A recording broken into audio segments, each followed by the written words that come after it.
김부겸 전 총리의 경우에는 사실 지역구 대구를 위해서 뭘 했습니까, 이 사람? 그러니까 우리가 무슨 김부겸 하면 뭔가 대단하게 뭔가 상정 의미를 가진 거라고 생각하는데 이분이 기회가 없었던 게 아니에요. 40% 득표도 줬고 국회의원도 만들어줬어요. 네. 근데 그 대구를 위해서 김부겸 전 총리가 한 게 뭔지 알 수가 없어요. 그거 먼저 대구 시민들이 상기하셔야 되고, 맨날 선거 때 가까워지면 뭐 빨갱이 어쩌고 저쩌고 하면서 색깔론 펼치면서 대구 시민들 결집시키는 게 국민의힘 정치인들이 해온 일인데 이번만큼은 그렇게 대구 시민들 바보 취급해서는 안 된다.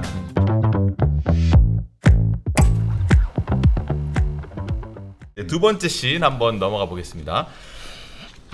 이정현, 김부겸 불러내고 사퇴. 이제 왼쪽이 이제 대구시장 출마 선언하는 김부겸 전 국무총리고, 오른쪽이 이정현 공관위원장입니다. 그래서 이제 이정현 공관위원장이 사실 이제 국민의힘의 공천이 사실 경기지사도 공천 안 했고 아직 다 끝나지도 않았는데 갑자기 사퇴를 해버렸어요. 그래가지고 아까 말씀하신 대로 오늘 장동혁 대표가 후임으로 박덕흠 의원을 이제 발표를 했습니다.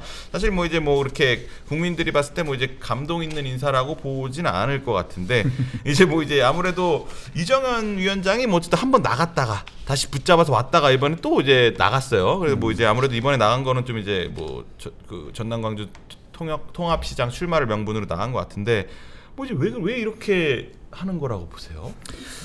이제 결국 결과적으로 이정현 위원장이 대구 같은 경우에는 김부겸을 불러낸 효과를 지금 보이고 있는 그렇죠. 건데 그런 부담도 분명히 작용했을 거고. 네.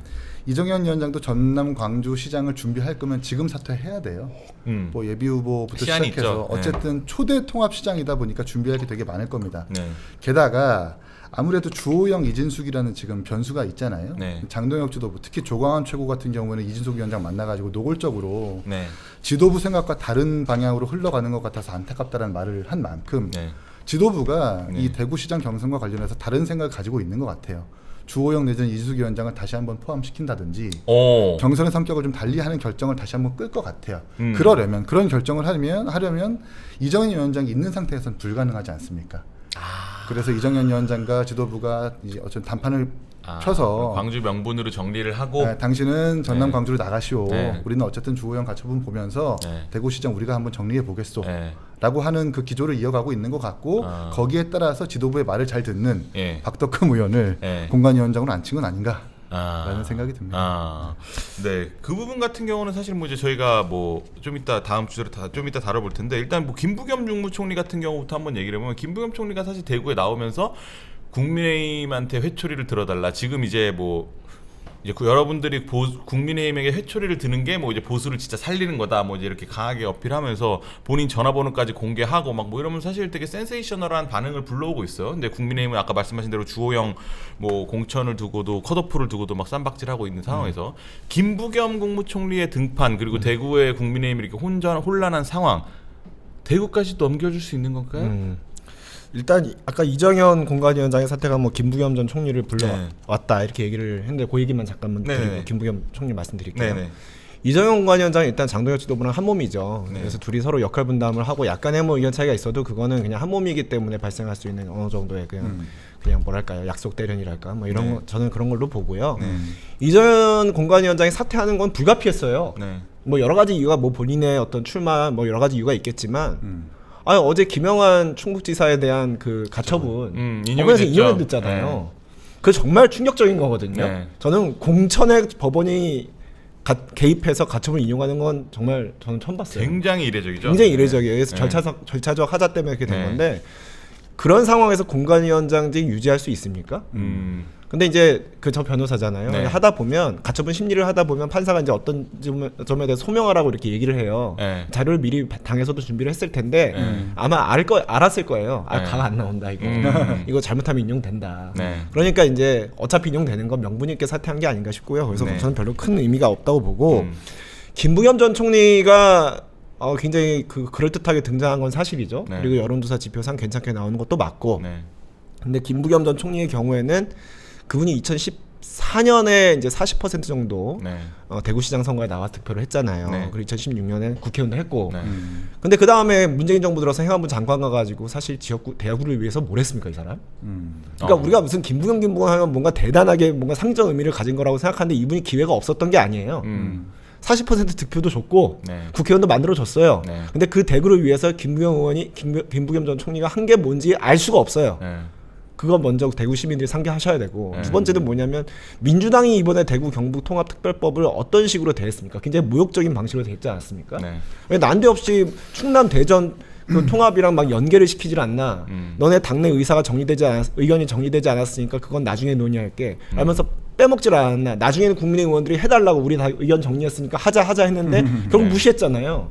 그런 식으로 대구 경북 시민 도민들을 모욕해놓고 이제 와서 마치 자기는 민주당 소속이 아닌 것처럼 그렇게 나타나는 것은 굉장히 그냥 하나의 정치 수릴 뿐이다. 전화번호 돌리는 것도 아주 친근해 보이고 좋아 보이긴 한데 그것도 하나의 정치적 어떤 제스처일 뿐이다. 저는 그렇게 평가하고 싶습니다. 네. 이렇게 또 이제 류재하 변호사님 말씀하신 동안 이제 숨어있던 기인단이 또 등장을 해가지고 기인단. 엄청난 채팅창을 또 이렇게 하고 있습니다. 소식을 듣고 오셨나요? 우리 또 치치님께서 5만 원 후원해 주면서 이기인 총장님 화이팅입니다.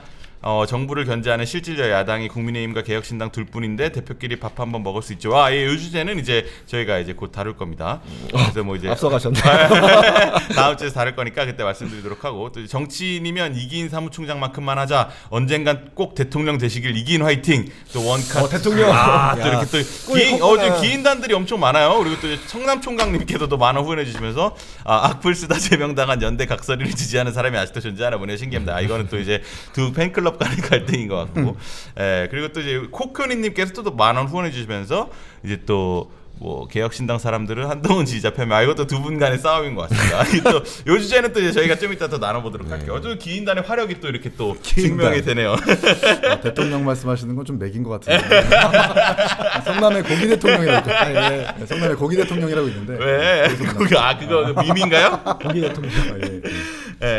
그래서 아무래도 근데 뭐 이제 지금 상황에서 뭐 이제 국민의힘이 아까 말씀드린 대로 공천 과정도 이렇게 지리멸렬하고 뭐 이렇게 이정현 공관위원장 나오면서 박덕흠 위원장은 사실상 뭐 이제 관리형으로 갈 텐데 말씀하신 대로 만약에 뭐 김영환 충북지사에 대한 컷오프가 인용이 됐으면 그리고 또 이제 김수민 전 의원 같은 경우도 경선 사퇴를 얘기하지 않았습니까? 그럼 지금 이제 윤익은 윤갑근 이제 뭐 윤익은 사퇴했죠. 사퇴했죠. 그리고 윤갑근만 남은 상황에서 윤갑근, 김영환 이렇게 둘이 붙는 거냐? 그리고 조기령 충주시장 같은 경우도 이제 아웃이 됐으니까 본인이 안 한다고 했으니까 그럼 그 둘이 붙는 건가요? 그러면? 그럼 둘이 붙는 거죠. 둘이 붙어야죠.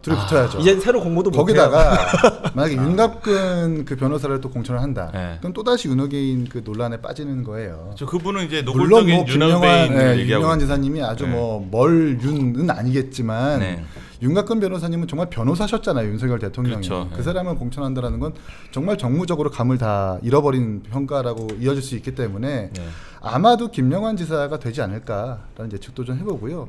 김부겸 총리 관련해서 저도 이렇게 좀 첨언을 해보자면 경쟁력이 있는 후보긴 한데 대구라는 지역이 참 묘한 지역이에요. 그러니까 보수가 어려울 때는 밀어주는 지역구고 또 잘하면 잘한다고 하는 지역구고 또 지난 2018년 그 지방선거를 한번 생각을 해보면 그때도 문재인 대통령의 긍정평가가 83%에 달했었어요.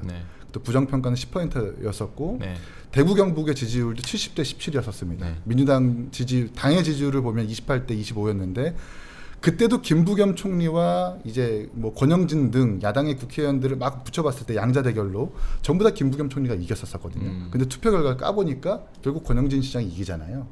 대구라는 그 지역이라고 하는 게 역결집할 수 있는 계기가 항상 있어요. 우리만큼은 지면 안 된다. 그러니까 저도 사실 국민의 의원들 만나면 그 얘기를 하거든요. 이게 지금은 그렇지만 이제 결국에는 결집해가지고 우리를 찍어줄 거다라는 희망회로를 돌리는 저는 들으면서 지금 이렇게 희망회로 사태가 이렇게 심각한데 뭐 모든 시사 프로그램들이 이번에는 진짜 바뀔 수 있겠다.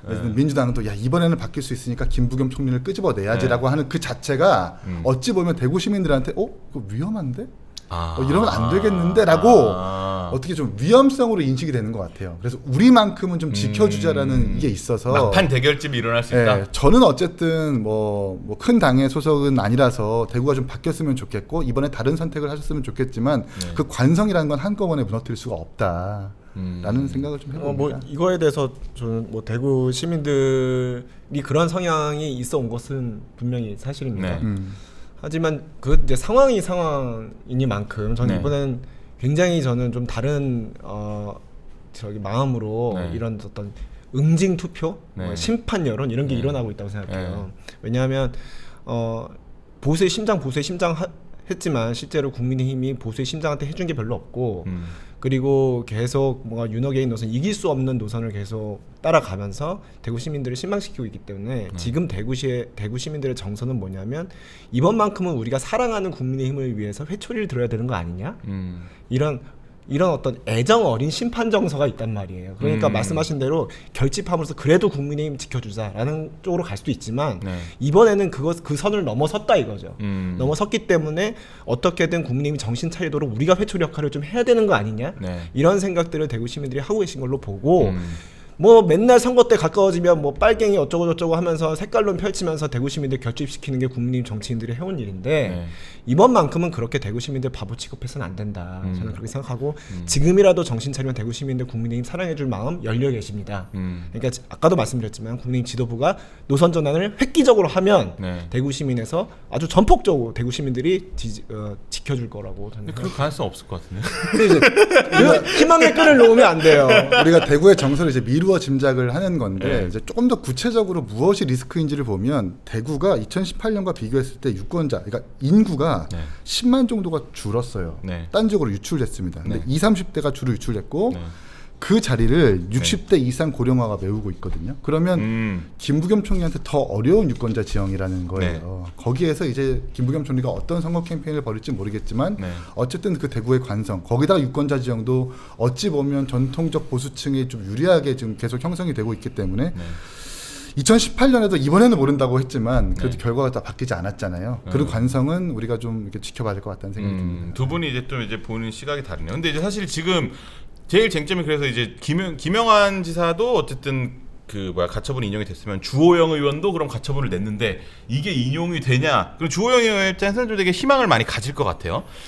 근데 그게 그 김영환 지사 가처분 인용 사건은 절차적 문제를 트집 잡은 거예요. 추가 공모의 추가 기간 공모를 이미 컷오프한 상태에서 새로 공모의 길을 열어가지고 들여온 거거든요. 그러니까 마치 저희 지난 대선의 대선 경선 다 끝났는데 갑자기 한덕수 대선 들어온 경선, 것처럼? 한덕수 들어온 것처럼 이걸 기존의 대선 경선을 예비 경선으로 만든 거잖아요. 이런 게 굉장히 공정성 문제에서 심각한 거거든요. 근데 이번에도 그걸 문제 삼아서 법원에서 가처분 인용을 해준 거예요. 근데 주호영 의원의 경우에는 그건 없어요. 추가 공모를 열어준다든가 이런 절차적 하자는 없고 기존에 공모 신청한 분들 중에서 두 분을 컷오프 시켜버린 거거든요. 그러니까 그 컷오프 판단 자체에 대해서 그것이 부당하다고 법원이 개입을 해야 되는데 이제 그러면 사실상 실체적인 내용의 절차가 아닌 내용의 문제에 법원이 개입을 하게 돼서 정당 공천을 법원이 한다는 그런 오명을 쓸 수도 있습니다. 그래서 사안이 좀 달라서 뭐 저기 김영환 지사 인용됐다고 주호영 의원 당연히 인용되지 않을까 이렇게 생각하는 건 좀 무리예요. 주호영 의원이 2016년에도 가처분. 그랬죠. 그때도 절차 문제. 그때도 내용이 이제 원래 본인이 혼자 신청을 해서 당원 당규상 혼자 신청하는 지역은 우선 추천 지역으로 재지정할 수가 없는데 그 절차를 번복하고 우선 여성 추천 지역으로 지정하다 보니까 법원에서 이거 일사부재의 원칙 위반이다라고 해가지고 그걸 가처분을 일부 인용해 준 거거든요. 확실히 이번에는 내용이 다르죠. 1, 2위라고 하지만 전략적으로 판단해서 컷오프를 했기 때문에 만약에 이걸 가처분을 인용해버리면 정당에서 전략 공천하는 모든 그 지역구들 다 전부 다 법적 시비가 걸릴 수 있습니다. 이러다 보니까 내용이 다르기 때문에 이걸 인용될 거라고 가능성을 기대하는 것은 현안 자체가 좀 다르군요. 많이 다릅니다.